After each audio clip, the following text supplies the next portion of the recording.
정리하면 이 책이 쓰여진 요한복음이 기록된 연대를 우리가 좀 생각해 봤고요. 베드로의 죽음 이후다. 그죠? 네로 황제의 98년 이후가 될 것이고요.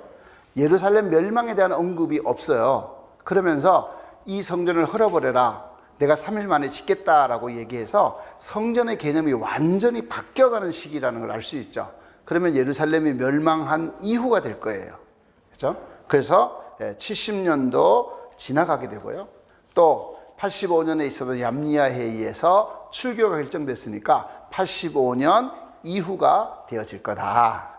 그리고 이제 요한이 죽기 전 98년 이전. 그래서 일반적으로는 보통 90년에 이 요한복음이 기록되어졌다라고 사람들이 이야기를 합니다.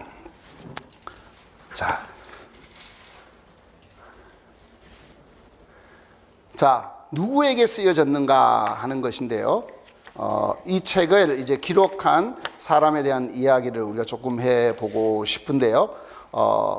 일반적으로 유대인들을 3인칭으로 쓰고 있어요. 예, 그냥 이러면 여러분 누가는 이방인이잖아요. 그래서 사도행전을 기록할 때 그들의 말로, 그죠? 그들이 모였는데 계속 그들이라 그래요. 그래서 사도행전의 핵심적인 단어가 우리라는 말이 나올 때가 굉장히 중요하거든요. 우리라는 말은 저자가 직접 참여하는 거잖아요. 그래서 바울이 2차 전도 여행 때 이제 우리가, 그래서 마케도니아 한상을 보고 이제 우리가 마케도니아로 그리스로 가기로 힘썼다. 거기에서 이제 처음으로 저자가 등장하는 거거든요. 그 이전에는 그들의 말로, 그들이, 그러니까 이방인 입장에서 유대인은 그들인 거죠. 이해되시죠? 그래서 이 후에 여기에서도 우리가 알 수 있는 게 뭐냐면 유대인들을 3인칭으로 계속 언급한다라는 거예요. 그러면서 유대적이다라는 말도 어느 성경보다도 많이 쓰고 있어요. 유대적이다라는 말을요. 그러니까 여러분 이제 우리가 조금 이해가 필요한 게 유대인 이렇게 말하잖아요. 이거는 이제 한자로 쓰면 유태인이 됩니다. 한자적인 의미는 유태인이고요. 원래 이스라엘이라고 하는 나라는 한 나라였잖아요. 근데 북쪽은 우리가 아는 것처럼 722년에 아시리아라고 하는 아수르에 의해서 포로로 끌려갔죠. 그죠? 그리고 그들은 이제 전 세계로 흩어지게 됩니다. 돌아왔다는 기록이 남아있지 않죠. 예. 그리고 사마리아에 남아있던 사람도 아수르 사람들이 서로 이주 정책을 폈기 때문에 거기에 와서 이방인들이 살면서 혼혈되어졌다라고 우리가 일반적으로 이해하고 되잖아요. 그리고 이제 남쪽 다윗 왕국을 우리는 유다 지파라고 말하지 않습니까? 그죠? 그래서 유대인은 유다 지파 사람들이에요. 대부분 586년에 바벨론의 포로로 끌려갔고요. 그들은 그들의 문화와 이런 것들을 잘 유지할 수가 있었어요. 저는 몽골 선교사 오랫동안 있었는데 몽골에도 고려인들이 있거든요. 예. 여러분 우리나라가 일제히 나라가 멸망하면서 가까이 이 나라를 떠났던 사람은 중국 만주 쪽에 많이 살고 있었죠. 그들을 우리는 조선족 이렇게 부르지 않습니까? 그죠? 예, 중국은 그래도 조선족의 문화와 언어와 풍습을 유지하게 했어요. 그래서 지금도 조선족 사람들 한국말 잘하죠. 그죠? 또 그리고 그들은 한국 문화를 가지고 있어요. 그런데 이 시베리아로 갔던 사람들은 어느 날 아시잖아요. 기차에 다 태워가지고 전 세계로 뿌려버렸거든요.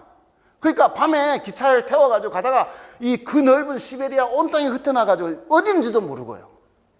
만날 수도 없잖아요. 그래서 이들은 대부분이 고려인이라고 그러죠. 이들은. 그래서 우리 할아버지가 뭐 옛날 조선 사람이었다. 근데 보면 이미 결혼해가지고, 그죠? 혼혈되어지고 또 문화나 언어나 대부분 잊어버리는 사람들이 있죠. 그러니까 여러분 지금 이게 똑같은 일이 이스라엘에서 일어났거든요. 고려인처럼 아시리아로 끌려갔던 사람은 완전히 흩어져 버려가지고요. 그래서 성경에 그 다음에는 거의 10족속은 나오지가 않죠. 그죠?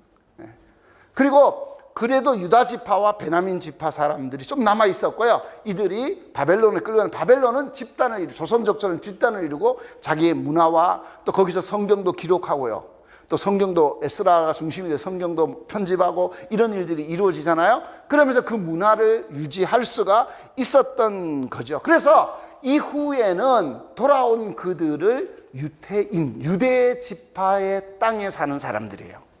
그래서 유대인이라고 말하는 거죠. 그래서 우리가 지금 말하는 대부분 사람들 유대인이죠. 그죠? 이스라엘 사람들이긴 하지만 그 중에서 특별한 소수의 사람들인 것을 우리가 볼 수가 있는데요. 자, 어쨌든 지금 이 책을 기록하고 있는 요한은 이들을 유태인 또는 유대적이라는 말을 많이 사용하고 있는 것을 우리가 볼 수가 있다라는 것이죠. 그래서 이들에 대해서 우리가 알 수 있는 건 뭐냐면, 이 사람은 이 편지를 이방인들에게 쓰기 때문에 유대인이라는 표현을 계속해서 쓰는 거죠. 그렇죠? 그러니까 우리가 뭐 한국 사람이니까 한국 사람 이렇게 얘기하면 뭐 우리끼리는 한국 사람 얘기할 필요 없잖아요. 우리 이렇게 하잖아요. 그죠? 근데 뭐 나가면 항상 묻잖아요. 어디서 왔습니까? 그럼 뭐 한국, 그러면 맨날 묻잖아요. 북한이냐 남한이냐. 왜 묻는지 몰라요. 몽골 사람도 괜히 물어봐요. 그래서 몽골에서는 한국을 솔롱고스라 그러거든요. 고려시대 때 처녀들을 너무 많이 끌고 왔는데 다 떼떼 옷을 입고 왔대요. 그래서 무지개 나라에서 왔다. 그래서 한국을 솔롱고스라고 불러요. 그래서 솔롱고스라고 막 이렇게 하죠. 표현해야 되는 거잖아요. 그죠? 그러니까 지금 이방인들에게 이 편지를 쓰고 있기 때문에 이방인 원독자들을 생각하면서 유대인이라는 3인칭 단어를 사용하고 있다라는 것이고요. 또 이 히브리어를 헬라어로 많이 번역합니다. 그래서 용어들을 해석하는데요. 뭐 예루살렘에 있는 양문 곁에 히브리 말로는 베데스다. 그렇죠? 근데 이렇게 말하는 히브리어로 베데스다. 그죠? 여러분 막 또 하나 우리 많이 하는 게 뭡니까? 막 실로암, 그죠? 막 우리나라 군인들이 막 전투 나르고 막 떼창을 하잖아. 2만 명이 막 떼창했더라고 최근에. 뭐 좋은 일이죠. 좋은 일인데 그 실로암 노래는 참 들을 때마다 신비로워요. 어두운 밤에 캄캄한 밤에 어쩌라고. 그죠? 근데 군인들이 왜 그렇게 좋아하는지 모르겠어요. 근데 여러분 실로암이 뭘까요? 실로암이라는 말은 히브리어죠. 히브리어. 보내심을 받았다라는 말이에요. 신학적으로는 아포스톨로스, 사도라는 말이고요. 이게 영어로 가면 미션입니다. 선교사, 보내심을 받은 사람. 요한복음에 보내심을 받은 사람이 났으니 나는 이제 이런 실로암, 이제 원래 그 실로암은 우리 성경에는 연못으로 나오는, 연못이 아니고 물 저장고예요. 밖에서 물을 끌어들여 가지고 물을 저장해서 사용하게 했던 그런 단어들을 설명해 주고 있는 곳을 볼 수가 있다. 그래서 실로암은 보내심을 받았다라는 뜻이다라고 요한복음 9장에 설명을 해주고 있죠. 그죠? 이 마이크가 배터리가 다 꺼지는 것 같아요. 제가 마이크 켜나 안 켜나 목소리가 비슷하잖아요. 꺼진지 전혀 모르시죠? 한 400명 정도까지는 제가 커버해가지고. 그래서 이제 어쨌든 이런 언급들이 많이 되고 있고요. 유대 간습에 대해서도 유대인과 사마리아인들이 상종하지 않는다. 이런 이야기들도 나와 있습니다. 그러니까 헬라어를 히브리어를 헬라어로 계속 번역하고 있는 것을 볼 때에 이방인들이니까 해석이 필요한 거예요. 설명이 필요한 거죠. 그죠? 그런 것들. 또 재밌는 건 뭐냐면 이 세상이라는 말도 굉장히 많이 언급되어져요. 그죠? 세상이라는 말도 굉장히 많이 언급되어져서 요한복음에 78번이나 세상이라는 말이, 세상에 비추는 빛, 세상에 주는 떡, 이러면서 세상이라는 말도 굉장히 많이 나오는 걸 볼 수가 있다. 그래서 이 책은 이미 성전이 무너졌다면 디아스포라 유대인들과 이방인들에게 쓰여졌을 거다라는 거죠. 그래서 요한이 말년에 요한 교회가 여러분 터키의 에베소에 가면 투르키에라 그죠? 에베소에 가면 무덤이 있거든요. 무덤 교회가 남아 있어요. 거기에서 만약에 요한이 죽었다면 소아시아 지역에서 죽지 않았기 때문에 예루살렘 무너지고 이미 유대인들 흩어져 있으니까요. 그러면서 여러분 아시잖아요. 바울이 복음을 전하기 시작하면서 이방인들이 교회 안에 들어오잖아요. 그죠? 초창기에는 교회에 유대인들이 굉장히 많았습니다. 유대인이 주축이었죠. 근데 이게 이제 헬라 지역으로 복음이 전해져 가면서 이방인의 숫자가 점점 많아지죠. 그죠? 그러면서 그들에게 요한이 예수님에 대해서 이야기해 줄 필요가 있어서 쓸 것으로 우리가 볼 수 있습니다. 어디서 썼는지는 말한 대로요, 요한이 에베소에 머물러 있었기 때문에 소아시아에 있던 에베소에서 이 책을 기록했을 거다라고 우리가 볼 수가 있겠습니다. 요한 1서, 2서, 3서나 요한복음 하실 때 조금 더 여러분들이 배경적으로 이해하실 수 있게 될 것 같고요. 시간이 많지 않아서 빨리 넘어가겠습니다. 자, 역사적 배경 이야기를 우리가 좀 해볼 필요가 있는데요. 자, 성전이 파괴되어집니다. 그죠? 자, 원래 66년경에 네로 황제가 황제로 있을 때죠. 66년에서부터 이미 유대교 안에 이스라엘에서는 반란이 일어났어요. 그래서 네로 황제가 군대를 파송합니다. 반란을 진압하라고. 로마의 가장 핵심은 뭐예요? 팍스 로마나잖아요. 로마의 평화. 로마가 지중해 연안 모든 땅들을 차지하고 있었기 때문에 제일 두려워하는 것은 내란이에요. 그러면 그 나라를 존속해 갈 수가 없거든요. 그래서 로마의 평화, 팍스 로마나를 굉장히 중요하게 여겼는데 유대에서 반란이 일어납니다. 그래서 네로 황제가 군대를 파송해요. 근데 진압하지 못해요. 그래서 이 로마 황제가 네로가요, 이 은퇴했던 장군 베스파시안이라는 사람에게 군대를 주면서 진압해, 이렇게 한 거예요. 그래서 이 베스파시안은 특별한 전략을 썼는데요. 베스파시안은 시리아, 지금 아시죠? 이스라엘의 북쪽 지역 시리아에서부터 군대를 이끌고 내려와요. 그리고 자기 아들 티투스라고 해요. 디도는 남쪽 이집트에서부터 쳐서 올라옵니다. 양공작전이라고 그러는 거죠.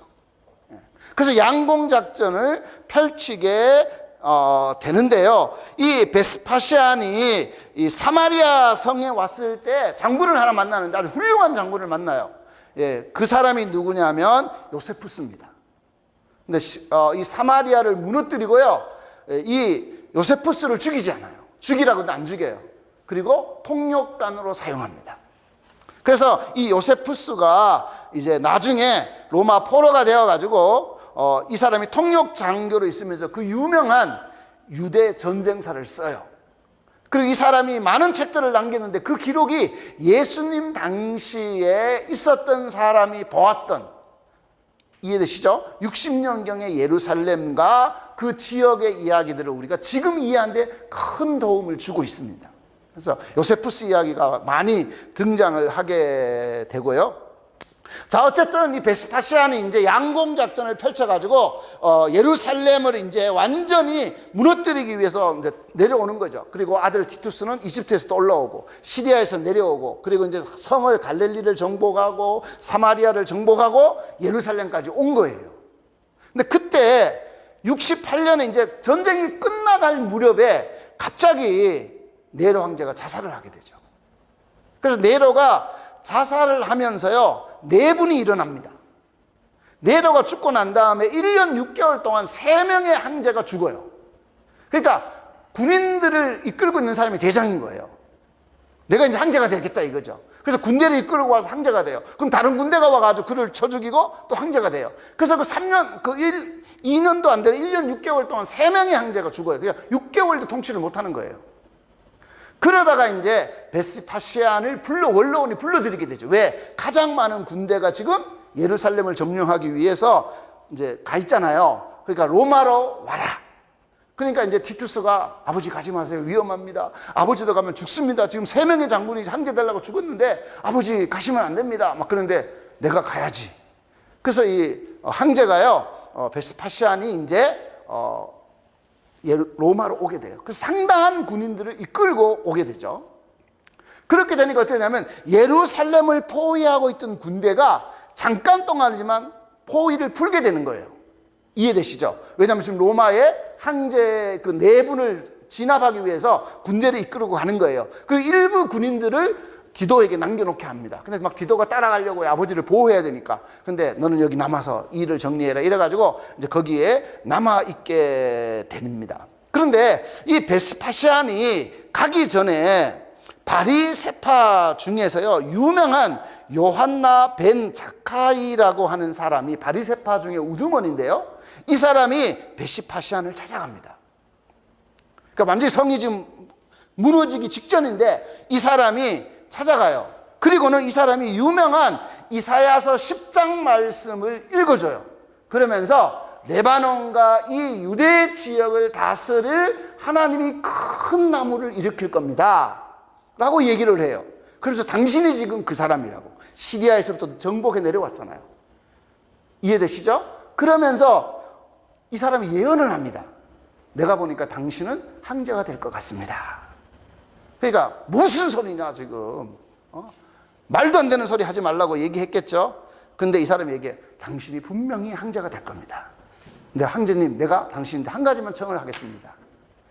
우리나라가 이제 망할 거고 성전도 무너질 거고 이제 우리가 다 죽게 생겼는데, 혹시라도 당신이 황제가 되면 율법 학교 하나만 세우도록 허락해 주십시오 라고 간청을 해요.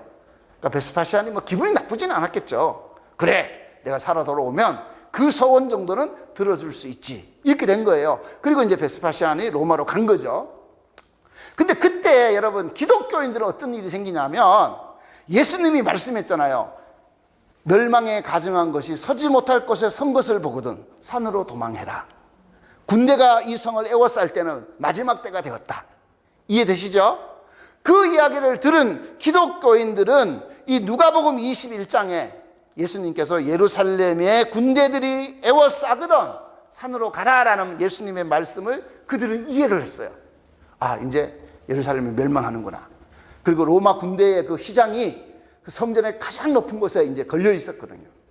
그리고 이제 우리는 다 죽게 된 거예요. 그래서 포로됐으니까 포위됐으니까 나갈 수가 없었잖아요. 근데 로마 군대가 군대를 풀어주는 거예요. 포위를 풀어주는 거예요. 그때 이들은 예수님 말씀을 기억하고, 이들이 이제 예루살렘을 떠나가지고요, 요단강 건너편 이 펠라라는 지역으로 기독교인들이 이동을 합니다.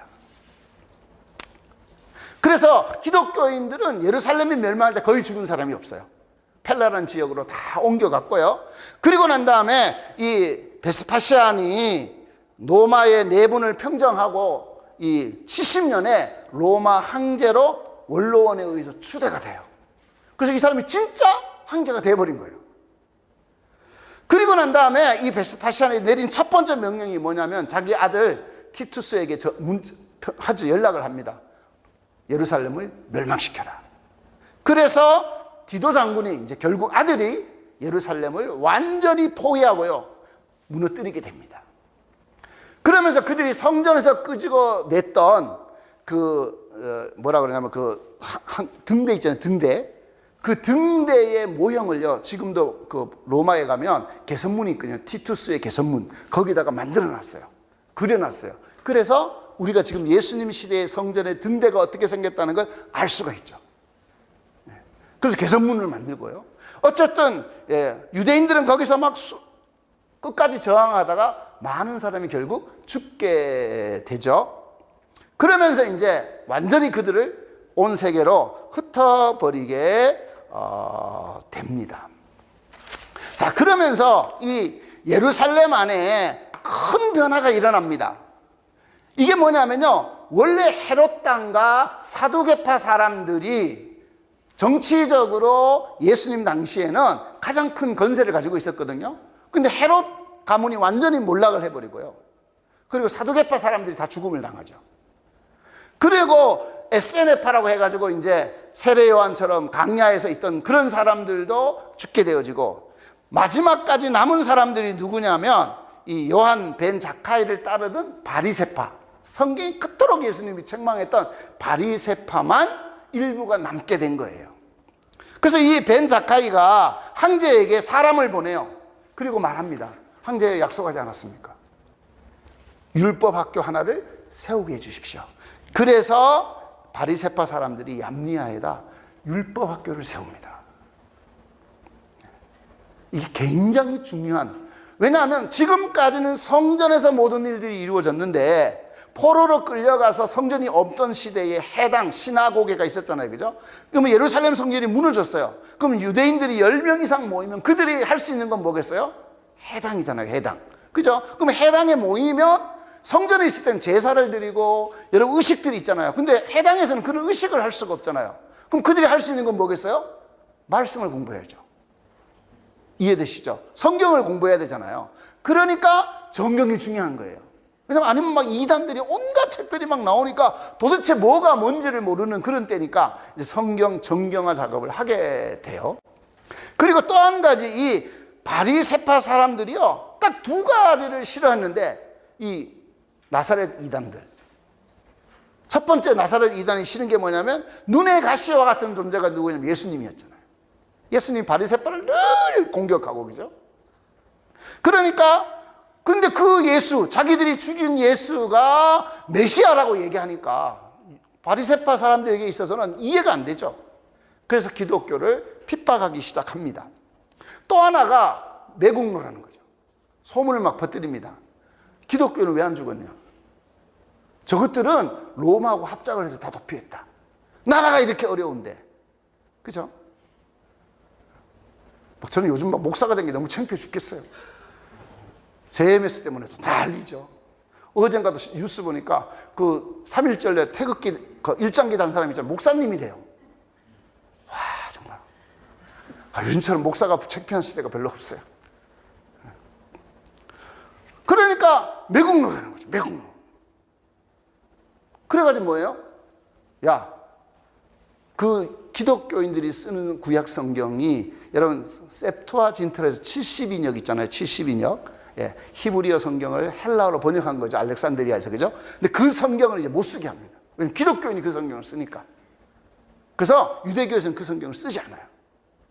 그리고 난 다음에 또 한 가지는 이제 히브리어 성경들을 모으게 되고, 예, 출교라고 하는 극단적인 조치를 내리게 되죠. 그리고 우리 아까 본 것처럼 이 유대인들 안에 가지고 있었던 그 17개의 기도문이 있었어요. 기도문이 쭉 17개가 있어가지고 이제 기도를 천주교처럼 묵주에게 돌려가면서 하듯이 있잖아요. 그들이 기도를 하거든요. 근데 거기에다가 12번째 하나를 더 집어 넣은 거예요. 그래서 나사렛 이단들 용서하지 말고 생명책에서 이름을 지워버리고 그러면서 저주의 기도문을 12번째 넣어가지고 18개로 만들게 되는 거죠. 자, 이렇게 되면서, 예, 대격변의 시간들이 일어나게 됩니다. 그래서 이 각처에서 막 기독교가 이단으로 정제되면서 출교가 이루어지게 되죠. 그러니까 막 예수님이 여기 이제 본문에 보면 막 너희 아비는 사단이다. 나는 하나님께로 왔고 너희는 막 사단에게서 왔다. 막 이런 이야기를 예수님께서 굉장히 강력하게 이야기를 하고 계시는 것을 볼 수가 있다라는 거고요. 이 18기도문, 세모레, 이 에스레라고 하는 이 기도문이 이게 막 유대인은 없었다고 얘기했거든요. 근데 이집트에서 발견됐어요. 기도문, 12번째 기도문. 그러면서 이제 만천하에 드러나게 되었죠. 그래서 해당해서 출교를 하는데 기독교인은 못 가는 거예요. 왜? 거기 가면 기독교인들을 용서하지 말라는 저주하는 기도문을 2번씩이나 외우는데 어떻게 거기 갈 수가 있겠어요? 그래서 이제 해당 예배에 참석할 수 없게 되면서 기독교는 완전히 이제 교회라고 하는 새로운 어떤 모임 가운데로 나가게 된다. 그런 걸 우리가 볼 수가 있고요. 또 하나는 이 영지주의, 앞에 말씀드린 것처럼 이 초기 영지주의적인 영향이 교회 안에 서서히 드러나게 됩니다. 여러분, 원래 기독교가 이제 예수님이 당시에는 예루살렘의 중심으로 모였잖아요. 그죠? 그 다음에 이제 시리아, 안디오까지 복음이 좀 전파되어지고, 그 다음에 바울 시대에 여러분 그리스까지 복음이 전파되지 않았습니까? 그러면서 바울이 아덴에서 설교할 때 알지 못하는 신이 막 등장을 하고요. 그때부터 뭐가 생기냐면 문화적인 충돌이 막 일어나기 시작하는 거예요. 자, 여러분 예를 들면 복음이 한국에 전해졌는데, 그죠? 복음이 전해졌을 때 한국 안에 문제가 이제 발생하게 되는데 선교사들이 와서 하느님 믿으세요. 원래 하느님이 맞죠. 그렇죠? 왜냐하면 하늘에 계신 우리 아버지니까. 하늘 아버지잖아요. 그 하느님, 그래서 천주교라고 하죠. 하늘 천자 써가지고. 근데 와서 선교사들이 하느님 믿으세요. 그러면 한국 사람이 나 하나님 믿는데? 그죠? 우리 천지 신명께 물들어놓고 빌고, 그죠? 나 하나님 믿는다고. 지금도 이 무슬림 지역에 어려운 게 뭐냐면, 이 신에 대한 용어예요. 알라가. 하나님, 알라. 그죠? 몽골도, 이 하나님 이야기할 때, 이 하나님 용어 때문에 막 징기스칸도 하나님이고요. 석가모니도 하나님이고. 똑같은 거예요. 그러니까 하나님 믿으세요? 그러면 우리 믿는데? 이렇게 되는 거예요. 그래서 기독교에서 한국만 만들어낸 용어가 있죠. 그게 바로 하나님입니다. 천주교는 그대로 하느님을 쓰고요. 그죠? 우리는 하나님이라고 바꿨잖아요. 전 세계에 이런 이름이 없어요. 하나님 이름이. 그래서 하나님이라고 쓰다 보니까 문제는 뭐냐면 삼위일체가 이해가 잘 안 돼. 맨날 하나밖에 생각이 안 나. 신의 용어. 그죠? 뭐 이런 거 많습니다. 예를 들면, 복음이 처음 전대 왔을 때 한국에 왔는데요. 한국에 빵이 없는 거예요, 빵이. 그래서 유대인은 주식이 빵이잖아요. 사람이 빵으로만 살 게 아니고 하나님 입에서 나오는 말씀으로 살아야 되잖아요. 그래서 유대인들에게 중요한 게 추수가 가을이 아니고요, 봄이에요. 맥추절. 이해되시죠? 그게 유대인에게 중요하거든요. 우리는 왜냐하면 가을에 별을 읽잖아요. 그러니까 가을 추수가 중요한데 유대인 그게 아니거든요. 그래가지고 성경을 번역하려고 하는데 없어요. 빵을 모르는데. 그래가지고 쓴 게 뭐냐면 떡이잖아요. 그 지금까지 성경은 사람이 떡으로만, 그래서 막 어떤 분은 예수님이 떡을 왜 그렇게 드시냐고. 밥 먹듯이 먹었다고 그러는 거예요. 그 베들레헴이 떡집이잖아요. 떡집이 아니고 빵집. 그죠? 이게 이제 그 문화를 잊고 복음이 전해져야 되다 보니까 문화적인 요소들이 들어오게 되는 거죠. 그러면 히브리적 문화를 가지고 있던 이 복음이 이제 헬라적, 그리스 철학이 발전하고 있는 헬라의 문화권 속으로 복음이 전해지기 시작하는 거예요. 그럼 바울이 아테네에서 설교했는데 아테네 사람이 참 이해가 안 된 게 뭐냐면 예수가 십자가에 죽었대. 그죠? 그러는데 부활했다는 거야. 그러니까 헬라인들이 참 이해가 안 돼. 왜냐하면 하나님이, 창조주가, 좋은 신이 사람의 영혼을 만들었다고 생각한 거예요. 근데 이 악한 신이 물질 세계를 만든 거예요. 그리고 난 다음에 우리 영혼을 물질 세계 안에 집어넣어 버린 것이 인간이라고 생각하는 거예요. 그래서 영지주의자들은 뭐냐면 이 몸에서 우리 영혼을 구출해내야 돼요. 이해되세요? 악한 몸뚱아리 속에 지금 갇혀져 있기 때문에. 구출해내야 되는데 예수는 십자가에 죽었으면 이제 영혼만 남게 되는 거잖아요. 이해되시죠? 근데 또 부활해가지고 육신을 입었다니까, 우와, 저 이상한데, 이렇게 되는 거예요. 여러분 이해되시죠? 우리 막 아직도 하나님 나라 설명하면 참 어려워하는 이런 거예요. 예수 믿으면 천당 간다. 그죠? 다 죽어서 천국 가려고 하는데, 그죠? 천국만 가는 게 아니라 다시 온다. 그러면 사람들이 왜 와? 그죠? 이놈의 썩을 놈의 세상에, 망할 놈의 세상에 또 온대. 아멘, 주 예수여, 마라나타. 막 그런 거 별로 안 좋아하잖아요. 좋아하세요? 죽어서 그 천국에서 영원히 살아야지. 주님과 함께 영원히 살 줄 알았는데 요즘은 뭐 하나님 나라 가르치니까 또 온다 그러니까 막 사람들이 왜 와? 그죠? 그 참 이상하네. 성경을 그렇게 푸나? 요즘은? 막 이런, 진짜 그런 분이 있다니까요. 그러니까 막 우리는 죽어서 저 천국 가서 영원히 살아요. 나는 구원 열차 올라타고 하늘나라 가죠. 빵빵 막 잡고 가려고 해요. 주님 온다는데. 그러다 길 어긋나면 어쩌려고. 여러분 어떠세요? 막 내가 죽어서 하나님 나라 영원히 사는 게 좋으세요? 이 세상에 다시 와서 또 산다고 생각해 보세요. 좋으세요? 모르겠는데 여러분 살기 참 좋으신가 봐요. 살고 싶으신가 보네. 네. 그러니까 이게 이제 이해가 안 되듯이 마찬가지로 이 보세요. 옷을 입으니까, 그죠? 그러니까 이들 안에 가지고 있었던 이 생각들이 뭐냐면 바로 유대인들이 헬라적인 문화의 옷을 입다 보니까 헬라의 문화 속에 있는 게 뭐냐면 플라톤의 이데아 사상이죠. 그죠? 이데아 사상은 뭐냐면 이 세상에 있는, 여기 7개의 단계가 있고 영적인 심오한 지식을 깨닫거나 신비적인 걸 깨달으면 이 갭을 넘어가지고 7개의 계단을 넘어가지고 영원한 이데아에 산다는 거예요. 이 세상은 뭐예요? 그림자와 같은 거다. 그래서 이들은 뭐냐면 우리가 이성과 지식과 이런 걸 통해서 이 인간의 몸을 벗고 그죠? 이데아로 가야 되는 거죠.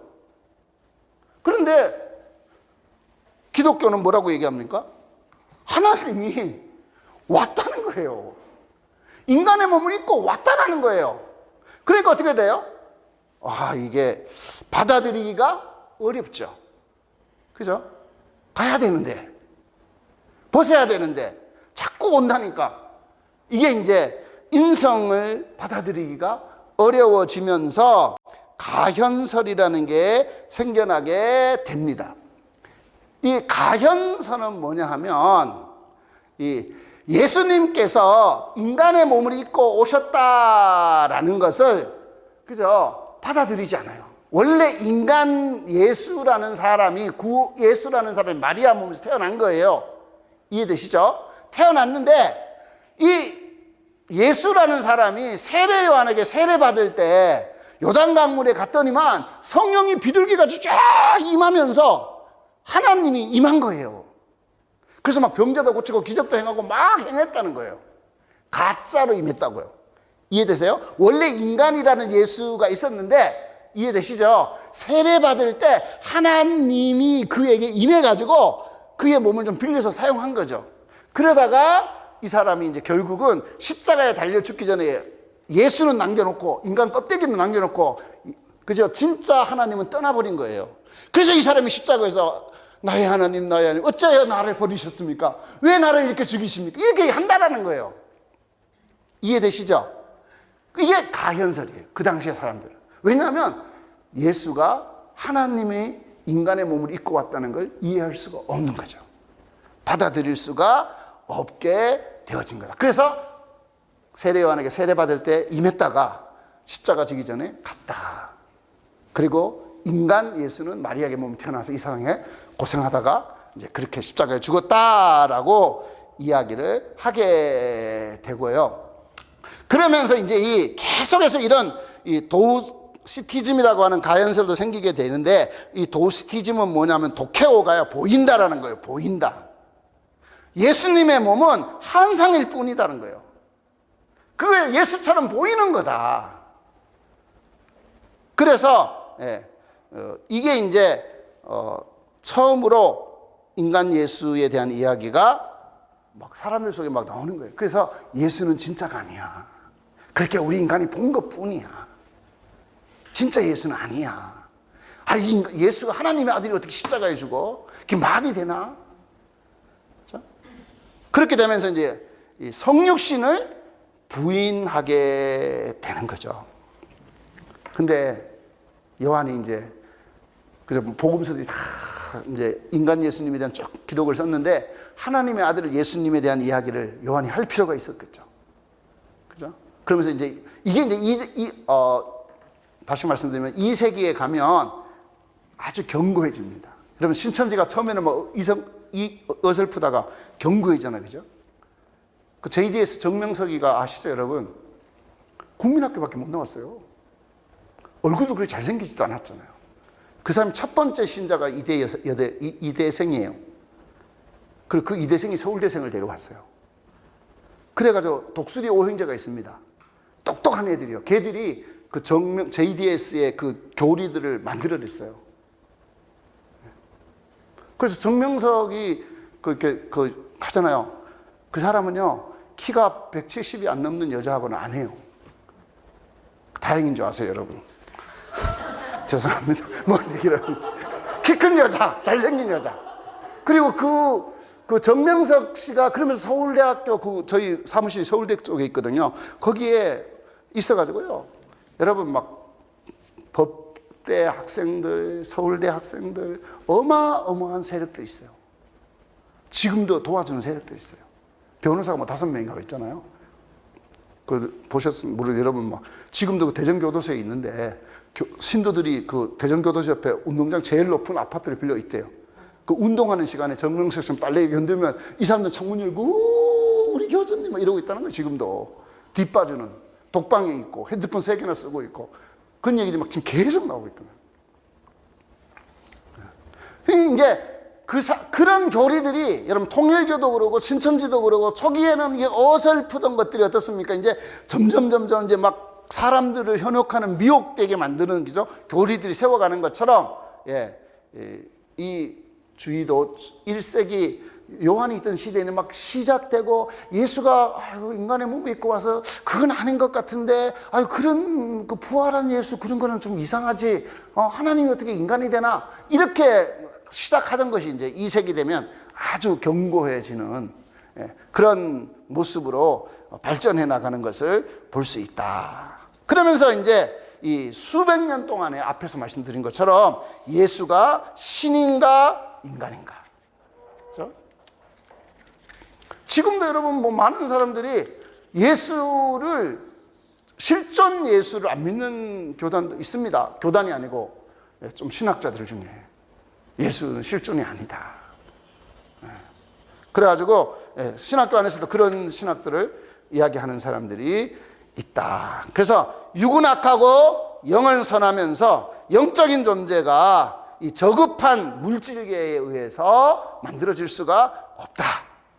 이런 가현설 때문에 예수의 가르침을 받아들이지 못하는 이런 이단들에게 지금 요한은 그죠?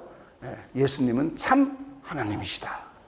그리고 그분은 정말 메시아이시고 성육신 하셔서 이 땅 가운데 오신 분이시다라는 것을 우리에게 가르쳐 줍니다. 자, 문학 양식으로서는 복음서라고 하죠. 그죠? 복음서. 우리 이제 복음서, 지금까지 마태나 마가, 누가복음을 공부하시면서 여러분들이 잘 봐오셨을 거라고 생각합니다. 복음서는요, 영웅전이 아니에요. 그죠?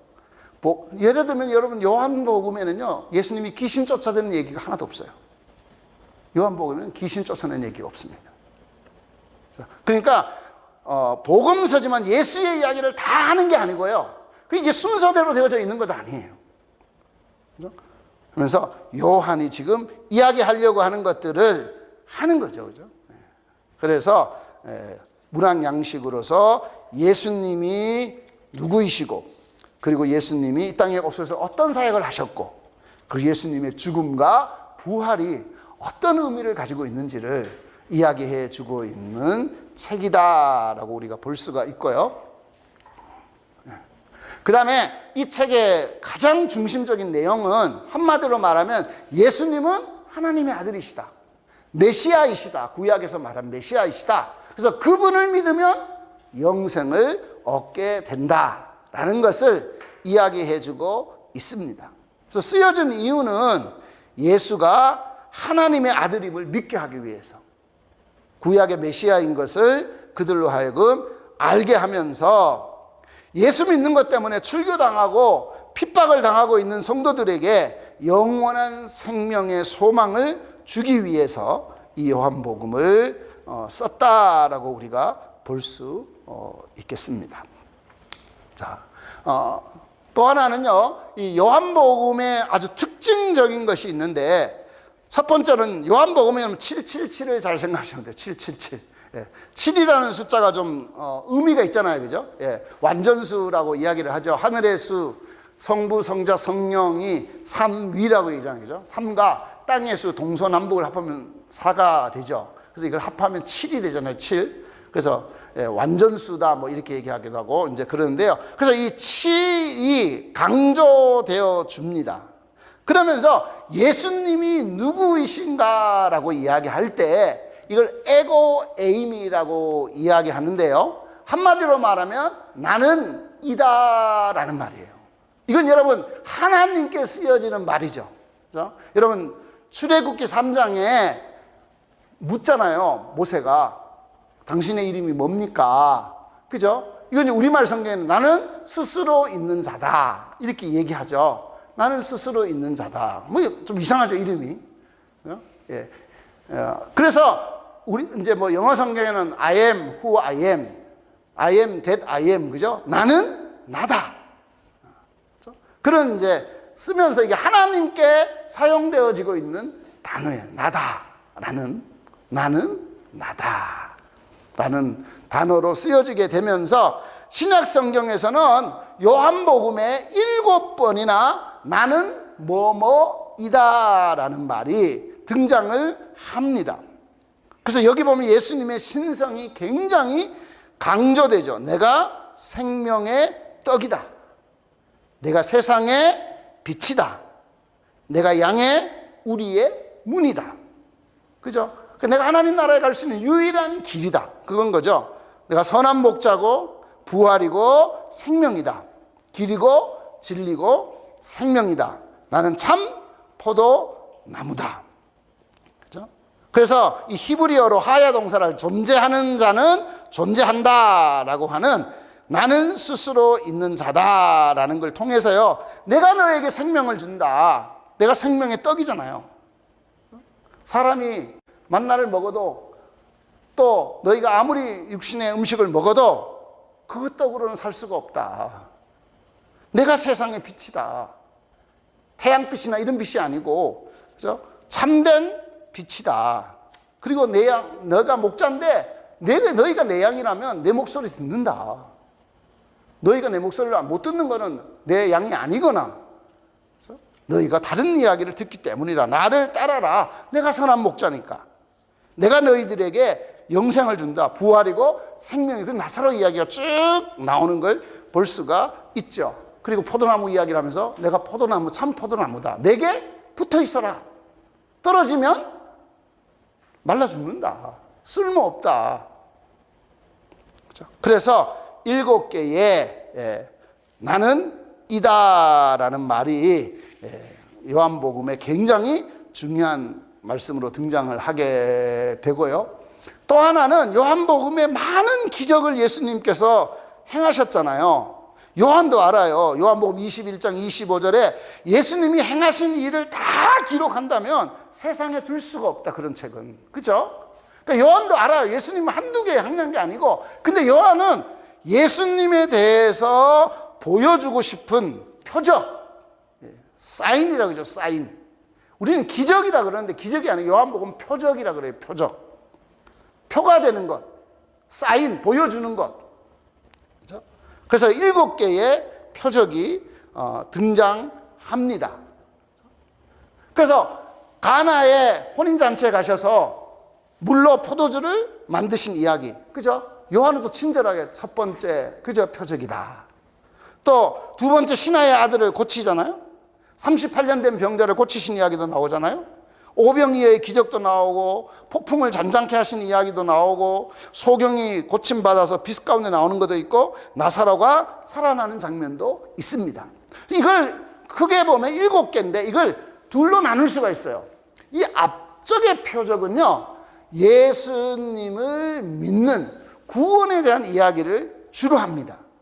물이 포도주로 바뀌는 이야기는 하나님의 말씀으로 우리가 구원을 받는다. 변해야 된다. 근데 근본적인 변화가 이루어져야 된다.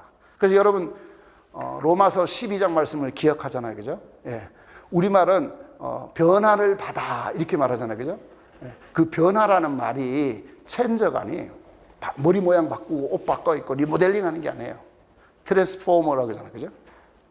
애벌레가 누에가 나비가 되듯이. 그죠?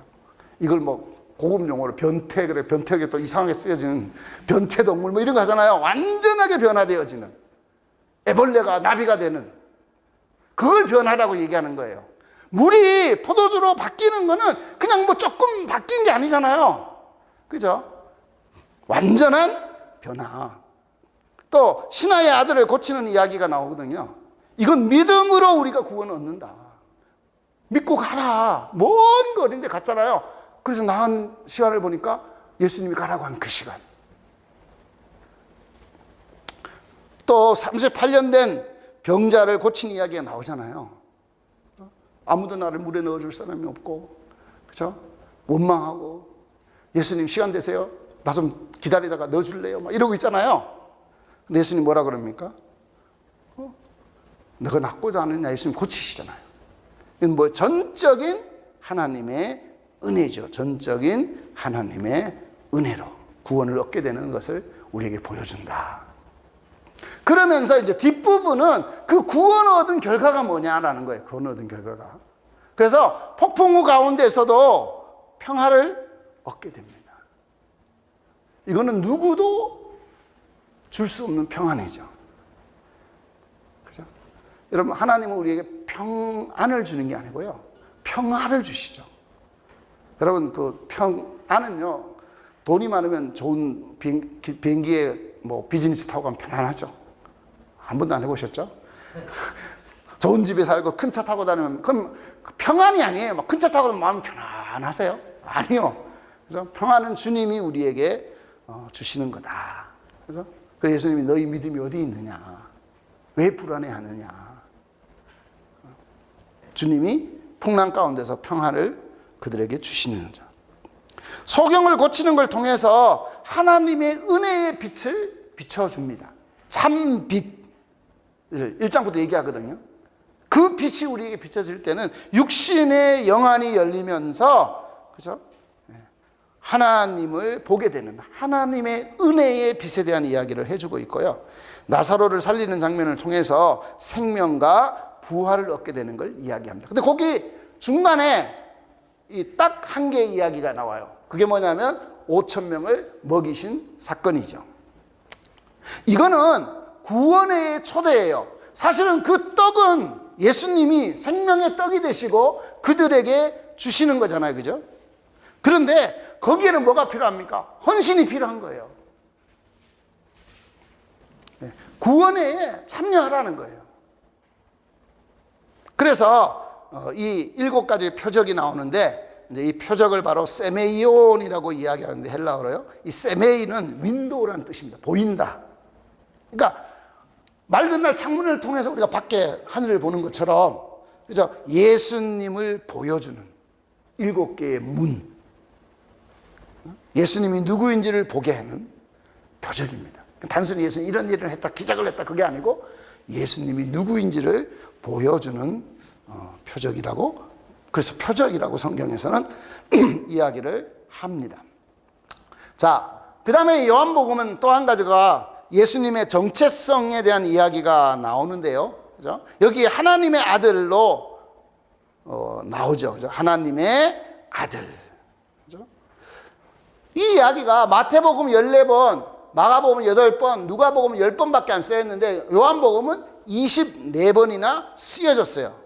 제가 앞에서 요한복음이 그렇게 긴 책이 아니라고 했잖아요. 그죠? 8,000구절 조금 800구절 조금 넘거든요. 마가복음 600구절이에요. 나머지 복음서는 다 1,000구절이 넘어가는데 그렇게 길지도 않는데 굉장히 많이 쓰여지고 있다라는 거예요. 아버지라고 부르는 것도요, 마태복음은 20번밖에 안 나오는데 요한복음은 이 짧은 책이 아버지라고 하나님을 24번이나 부르고 있는 것을 볼 수가 있다라는 것이죠. 그래서 하나님과의 친밀함이 굉장히 중요합니다. 하나님이 보내신 사람, 그렇죠? 하나됨, 아버지와 동등한, 내 말하는 건 내가 말하는 게 아니다. 아버지가 하라는 말을 하는 거다. 그렇죠? 내가 아버지다. 나를 본 자는 아버지를 봤다. 그렇죠? 그러면서 하나님과의 친밀함과 동등함에 대한 이야기를 합니다. 그죠? 그래서 요한복음 17장에 아버지, 내가 아버지와 하나 된 것처럼 저들도 하나 되게 해 주십시오. 예수님 그런 대제사장적인 기도를 하시는 것을 볼 수가 있다. 그래서 아버지가 나를 보내시는 것처럼 나도 너희를 보낸다. 그죠? 그 친밀함에 대한 이야기를 해 주시면서 보내심을 이야기하죠. 그래서 요한복음 20장 21절 계속 성령을 받아라. 그죠? 그러면 너희가 보내실 거다. 그 이야기를, 파송에 대한 이야기를 해주고 있는 것을 볼 수가 있습니다. 자, 마지막으로 이제 10분 내로 제가 엄청 시간 지키려고 노력을 하고, 네, 구절을 우리가 보겠습니다. 성경을 여러분 우리가 이제 이 기납법적으로 공부하는데 중요한 건 뭐냐면 구절을 보는 게 굉장히 중요합니다. 구절을. 그래서 근데 요한복음은요 굉장히 쉬워요. 쉽다는 게 좀 마음 어렵지 않으시죠? 요한복음은 여러분 가만히 생각해 보세요. 앞에 이게 얘기가 쭉 나오다가요, 갑자기 여러분 요한복음 13장에 가면, 그죠? 예수님께서 제자들의 발 씻기는 이야기, 다락방에서 발 씻기는 이야기가 나오잖아요. 13장. 그죠? 막 베드로 막 씻겼다 안 깼다 막 이래가지고 온몸 씻어달라고 그러고 막 그런 난리 치는 이야기 아시죠? 그죠? 그게 13장이에요. 그렇죠? 그 다음에 14장, 15장, 16장은요, 3장은 다락방 강론이요. 가룟 유다가 예수를 팔려 나가고 난 다음에 예수님이 거기서 말씀을 주세요. 근데 우리는 이걸 잘 기억 못해요. 산상수훈은 다 외우거든요. 마태복음 5장, 6장, 7장. 근데 그건 사역 초기에 있었던 일이고요. 제자를 세우고 불러서 하신 일이잖아요. 마지막에 예수님의 설교. 그게 바로 요한복음 14장, 15장, 16장이에요. 산상수훈처럼 3장으로 되어 있습니다. 외우기 쉽죠? 시험을 다음 주에 치도록 하겠습니다. 그리고 난 다음에 17장은 예수님 말씀을 전했으니까 기도회를 하세요. 그죠? 그래서 예수님이 대제사장으로 우리에게 가르쳐 주신 기도가 아니고요. 예수님의 그 유명한 기도문이 나옵니다. 아버지, 내가 아버지와 함께 있었던 걸 그러면 얘기하면서 아버지가 하라는 일을 내가 이루었습니다. 이런 얘기를 하고요. 그 다음에 12제자를 위해 기도해요. 데려가시지 말고 이들에게 우리와 함께 있는 이들이 우리 안에 있게 해달라고. 그리고 마지막으로는 이들을 통해서 믿게 될 사람을 위해 기도하십니다. 그렇죠? 그 요한복음 17장의 예수님의 기도문이에요. 그 다음에 여러분 18장부터는 제가 아까 설명드렸죠. 기억나시죠? 고난당하시고 십자가 지시고, 그죠? 그 다음에 어떻게 됩니까? 십자가 돌아 부활하시고, 그죠? 그리고 21장에 한 번 더 파송하는 이야기. 이해되시죠? 그러면 책이 크게 앞부분은 3년 동안의 대부분의 사역의 이야기가 12장까지 들어가 있겠구나. 이해되시죠? 거기에 이야기들이 쭉 나와 있겠죠. 그래서 주로 막 7개의 표적들이 다 거기에 나옵니다. 하나님의 아들이시라는 표적들을 막 보여줍니다. 그리고 난 다음에 이제 13장부터는 다락방 강론 예수님 마지막 일들이 짧은 일주일도 안 되는 이야기들이 길게 기록되어져 있죠. 그래서 크게는 이렇게 둘로 나눠볼 수가 있습니다. 이해되시죠? 그래서 13장 발 닦는 이야기를 잘 기억하시면 돼요. 마태복음 이런 데는 아까 말한 것처럼 베드로의 신앙 고백이 굉장히 중요한, 감춰졌던 메시아와 드러나는 메시아, 마테마가 이 부분이 중요하다면 요한복음은 둘로 나눠집니다. 그래서 여기 앞부분은 뭐냐면 7개의 표적을 통해서 하나님의 아들이심을 증거합니다. 그래서 7개의 표적들이 다 여기에 들어있겠죠. 그죠? 그리고 이 뒤에는 마지막 죽음과 부활을 통해서, 그죠? 예수님이 하나님의 아들 되심을 드러낸다. 그래서 이건 영광의 책이라면 이거는 표적의 책입니다. 자, 그렇게 여러분들이 보시면 될 것 같아요. 그러면서 여러분이 이제 조금 더 자세하게 이제 우리가 들어가서 좀 살펴보면요. 1장의 제일 앞부분은 프롤로그 같다고 그랬죠. 시로 되어져 있다고 그랬어요. 그죠? 그래서 예수님이 누군지 막 서론 부분에 대부분 본문에 나올 얘기가 다 나와 있어요. 정신만 조금 차리고 읽으시면 돼요.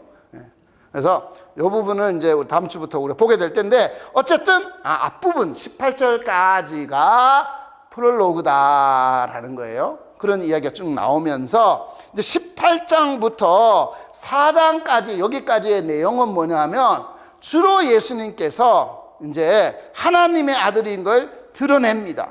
막 증거가 중요해요. 막 빌립이 친구에 나가서 와봐라, 그죠?